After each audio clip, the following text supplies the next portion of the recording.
Since 1984, Pizza Hut restaurants have engaged in what's called the BookIt program. It's a promotion to incentivize kids to read, wherein children can earn certificates from their schools or home schools or camps when they read books, and then turn in the certificates for free pizza.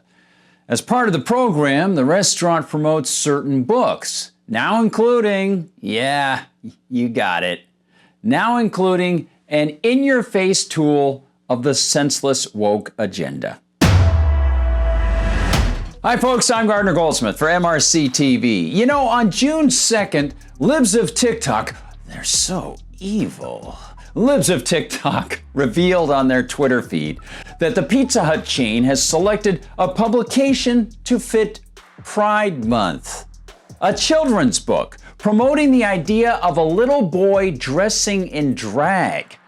Noted libs of TikTok, quote, "At Pizza Hut sponsors a program which incentivizes kids in pre-K through 6th grade to read books.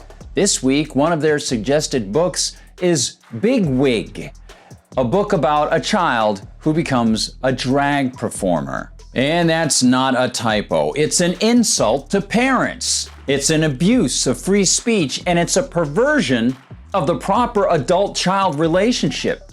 As Teresa Monroe Hamilton reports for BPR Politics and Business, quote, "The chain restaurant sent an email prior to its summer program, Camp BookIt, which began on June 1st, and it has kicked up a firestorm of outrage and protest among parents.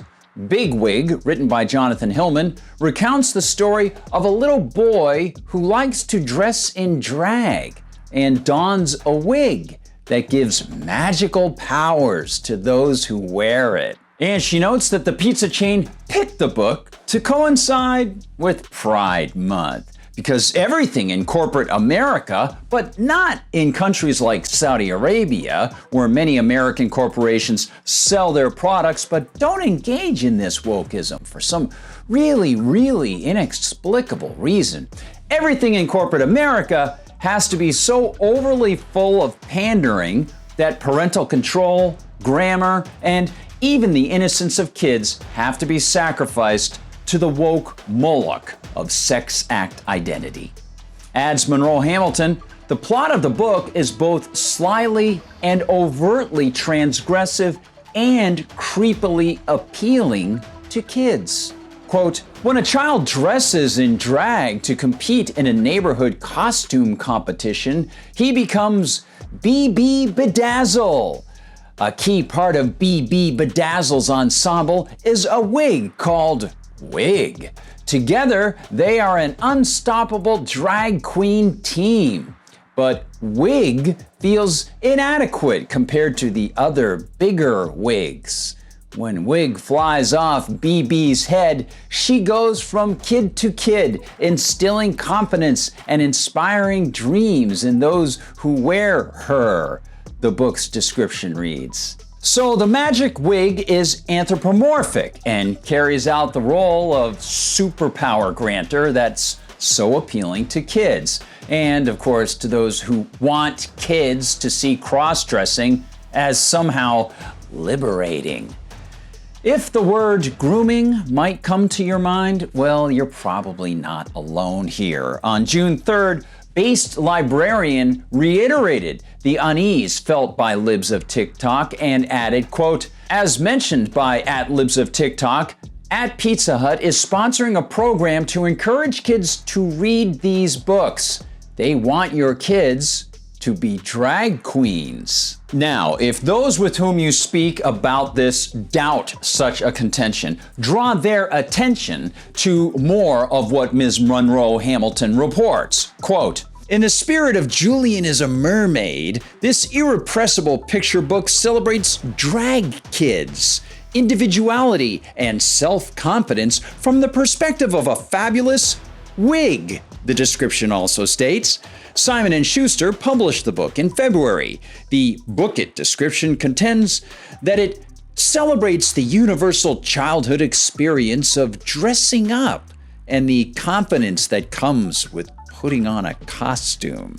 And it goes further than that, acknowledging that sometimes dressing differently from what might be expected is how we become our truest and best selves, the book's site asserts. Okay, and Jonathan Hillman, the book's author, appears to be in complete agreement with what the site asserts, even as he celebrates Pizza Hut helping him make a bunch of, yeah, you got it, bread.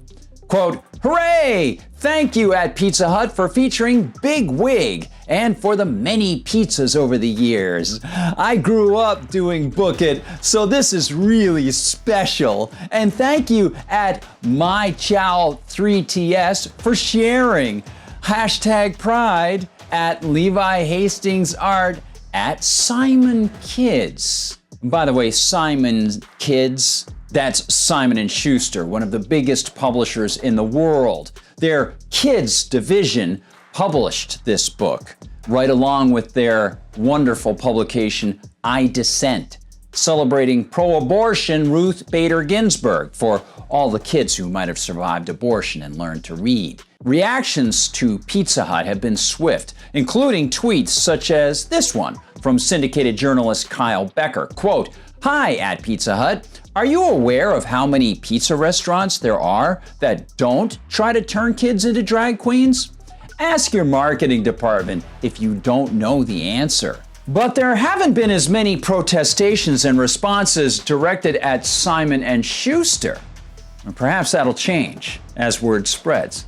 One thing is certain, at least these corporations, these corporate giants, have competition, and we're not forced to pay for them. Unless, of course, politicians hand them money, the way that they have also granted them other special privileges under the government-granted corporate legal status blessing. You know, if this were done by some government agency or a public school, government school, then we would have no choice.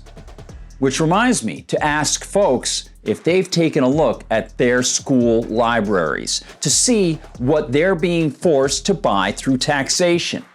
It's not censorship to avoid buying a pizza or a book. And it's not censorship to ask a taxing authority not to take your money to pay for a book.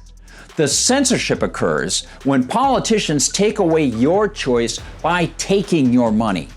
We can address both the Pizza Hut problem and the government book buying problem by educating others and getting vocal about the roots of these problems. In the first case, all we need to do is avoid a company. In the latter, we have to change the way people see the nature of the state.